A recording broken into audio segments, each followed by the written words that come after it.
Hey everyone, my name is Benji from Combat West Muay Thai. I'm just doing this as like a bit of an intro. I'm going to be releasing a series of vlogs on YouTube and some little bits and pieces on the Combat West Muay Thai Instagram page. Just as pretty much like a documenting the sort of journey, if you call it, from the start of becoming, like the decision to becoming a Muay Thai trainer and just the steps that you go through and all the things that happen along the way, the good stuff, the shitty stuff, yeah, pretty much everything. There's not really anything that I've seen on YouTube that's going to be like what I'm planning to doing. I mean, you sort of get a day in the life of a fighter, or a day in the life of someone cutting weight, or a day in the life of, you know, eating 1,500 calories or whatever the fuck it is, bodybuilding stuff and all that. But there's not really anything for the trainer coach sort of perspective of it. One of the videos I'm going to be releasing is about Pride Fight Series. I'm just recording this after the event, but this will be released beforehand. I'm going to do one on the amateur show. Excuse me. So Pride Fight Series is an South Australian promotion put on by Carly and the team. It's a fucking brilliant promotion. They do an amateur show during the day, which is your full grassroots style for everyone, from people that want to become professional fighters, people that just want to have a couple, people that just want to have the experience of having one fight, and just people testing themselves, really. It's a great show. The pro show is at night time. It's all on the same day. So pretty much they have the amateur show during the day. They kick everyone out, reset, and then nighttime is a whole different kettle of fish, which I'll be explaining in the videos to follow. So the one that I'm doing on the amateur show, it's going to, like I explained in the other videos, it's very hard to get lots of footage with bits and pieces like that. I mean, me being I'm one of the cornermen for Team Pinky Muay Thai, which is the gym I actually train out of in South Australia. It's very hard to try and, you can't really fuck around too much with cameras and trying to get footage and talking to people, trying to get interviews and everything.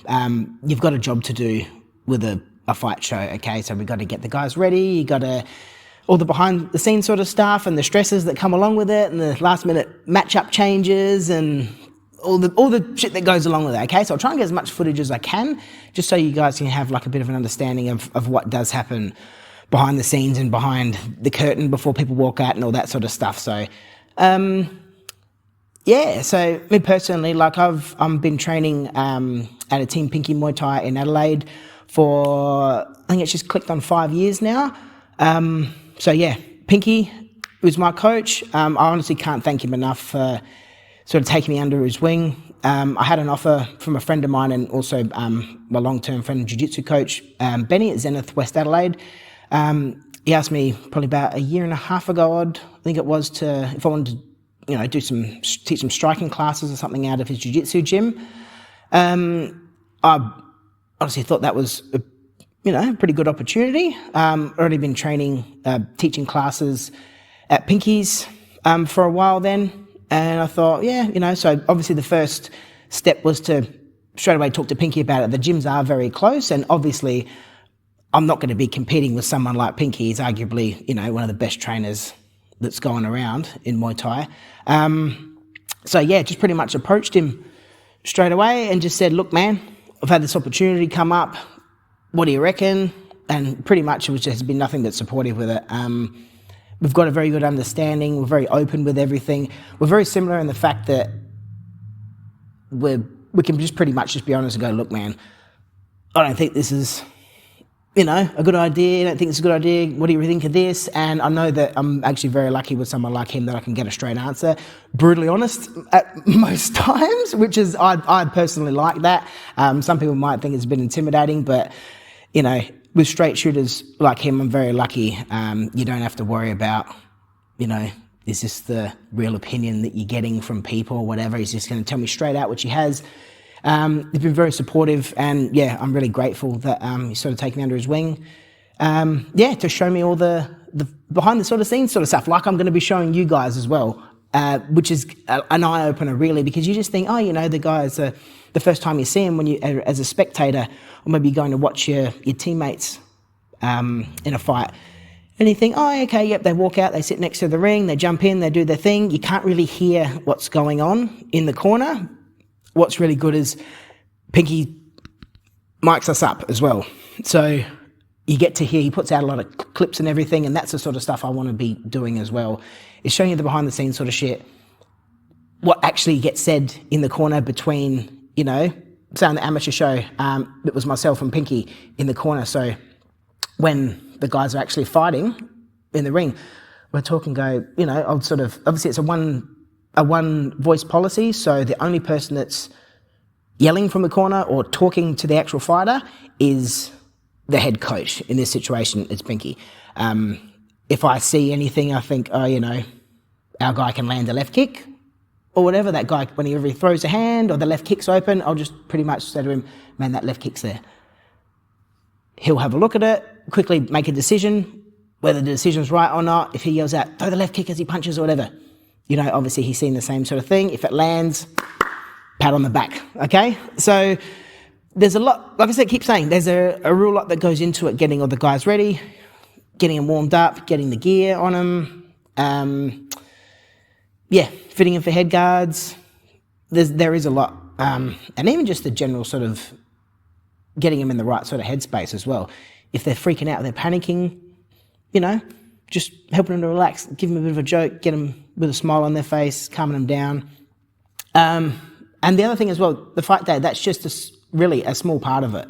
It's the end of all the hard work, and it's the pretty much showing the result of all the hard work you've put in training, and the result that all the trainers have put in as well. It's sort of like I don't want to say it's a thankless job, but it's almost very easy for it to be overlooked in a way when you see the pro shows and you see the guys come out and, you know, they're all fit, they're all, you know, they're looking good, they're putting on a good show, they're doing all the flashy stuff and everything, but there's actually a lot that the trainer does that doesn't really get the recognition that it should, in a way.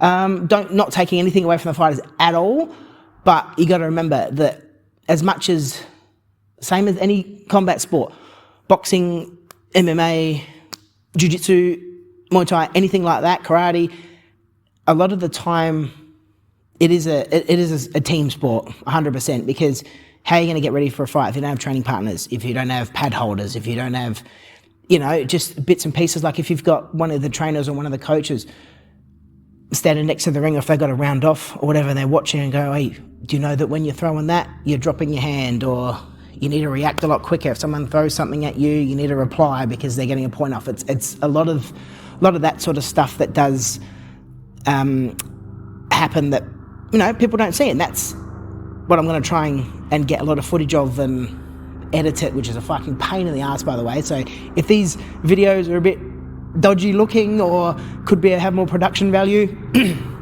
I'm fucking hopeless with it, okay? So just bear with me. So this is just pretty much a bit of an intro of what's going to happen. So I'm going to have, first of all, I'm going to have a Combat West Muay Thai YouTube page, which is what this will be posted on.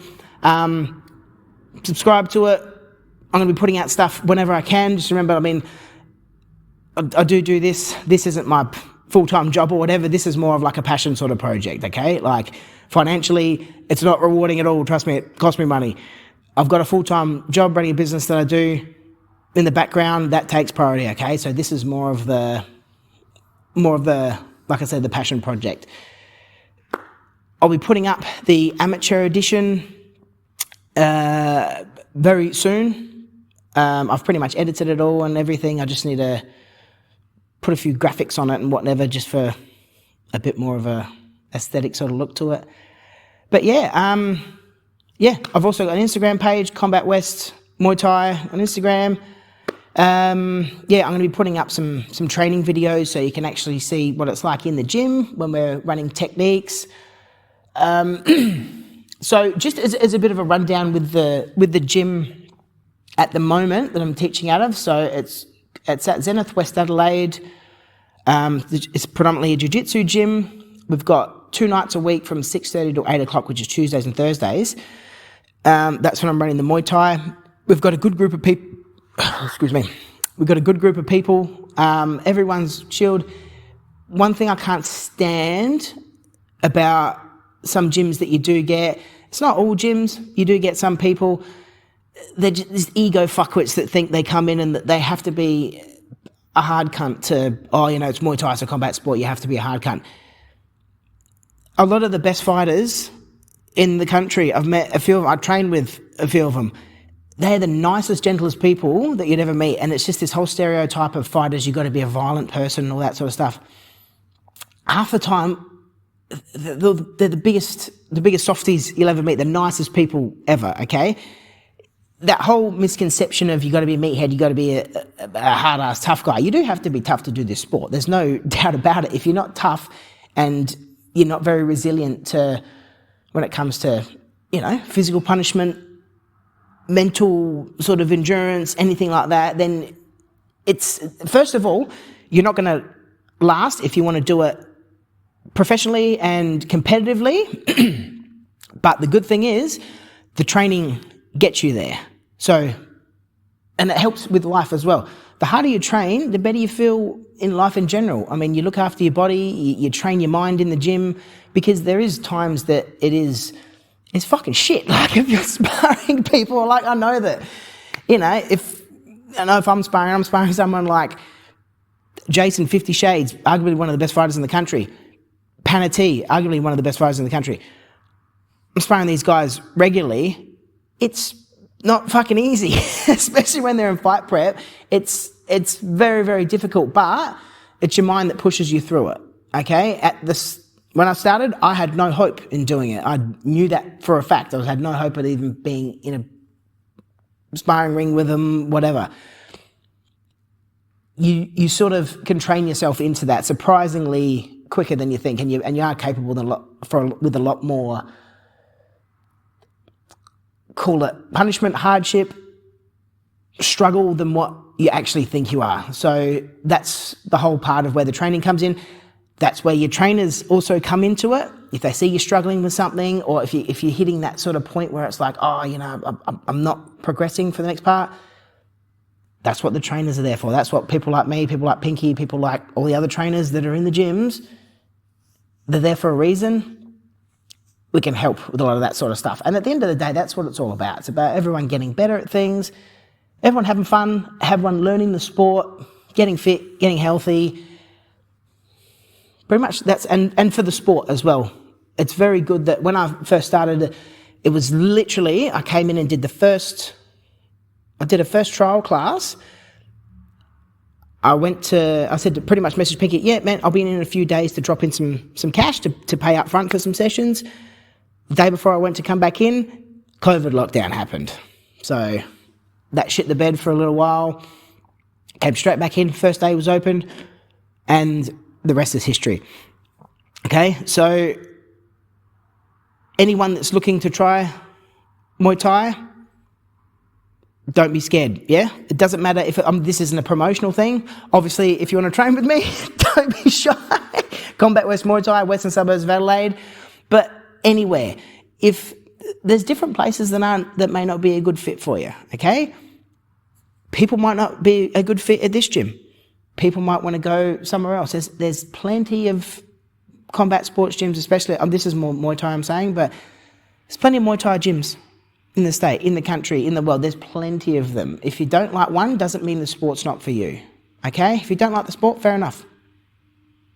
There's no dramas about that.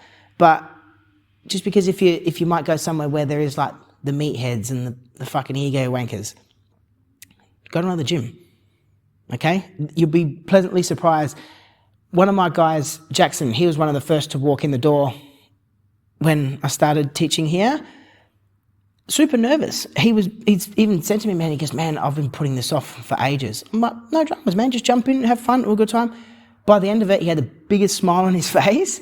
He was happy as fuck. He was going, man, he goes, this is awesome. I don't know why I was so worried to start. He's pretty much been in nearly every session. And I think he started, 8-9 months ago? we've got another couple of guys in there apart from work. The only time they're not here is when they're at work, okay? Once you're committed to it, you're laughing. The hardest part is walking through the door. Just take a risk. Just do it. If you don't like it, it's an hour out of your day, okay? But always just try it. So I went on a bit of a rant there. I tend to do that. So yeah, just stay tuned for all the videos that I'm going to be putting up. If you've got any questions about anything, if you want to book in for a trial, if you're in a different state or anything and you're looking to try something, flick me a message. I know of different gyms around the place. My coach Pinky knows of pretty much every reputable gym in the country. If you need somewhere overseas, if you're going to Thailand or something, let me know. I can ask him for opinions and all that sort of stuff as well. But yeah, just pretty much stay tuned to the channel. I've got a lot more stuff on Instagram as well. And yeah, hope you enjoy the content, and hopefully this sort of stuff can push you to starting some Muay Thai and hopefully sticking with it. So yeah, thanks for watching.